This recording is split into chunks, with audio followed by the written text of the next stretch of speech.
Customer ಭಯಂಕರ sound ಬಂದ್ಬಿಡ್ತು sir, of ಮಾಡಿಬಿಟ್ಟು ಸಡನ್ನಾಗಿ ಅಂದರು. ಬಂದು ನೋಡಿ ಆನ್ ಮಾಡಿದ ತಕ್ಷಣ ಮೋಟ್ರು ಡೈರೆಕ್ಟಾಗಿ ಸುತ್ತಾ ಇದೆ.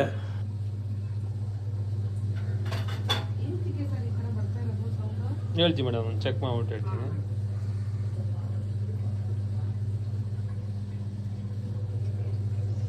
ನೋಡಿ ಯಾವ ಥರ ಸೌಂಡ್ ಬರುತ್ತೆ ಅಂದರೆ ಇಲ್ಲಿರೋರೆಲ್ಲ ಓಡೋಗ್ಬಿಡೋಣ ಅನ್ನೋ ಥರ ಸೌಂಡ್ ಬರುತ್ತೆ. ಏನಂತ ಹೇಳ್ತೀವಿ ನೋಡಿ. ಆನ್ ಮಾಡಿದ ತಕ್ಷಣ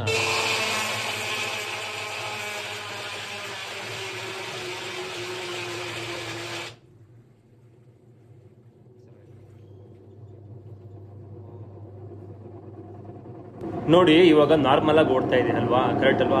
ಪಾಸ್ ಮಾಡಿಬಿಟ್ಟು ಏನಾಗಿರ್ಬೋದು ಅಂತ ಥಿಂಕ್ ಮಾಡಿಬಿಟ್ಟು ಆಮೇಲೆ ಥಿಂಕ್ ಮಾಡಿ ಕಮೆಂಟ್ ಮಾಡಿ.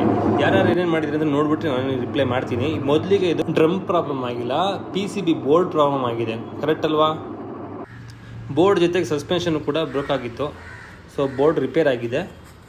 ನೆಕ್ಸ್ಟು ಸಸ್ಪೆನ್ಷನ್ ಕೂಡ ರಿಪ್ಲೇಸ್ ಮಾಡಿದ್ದೀನಿ.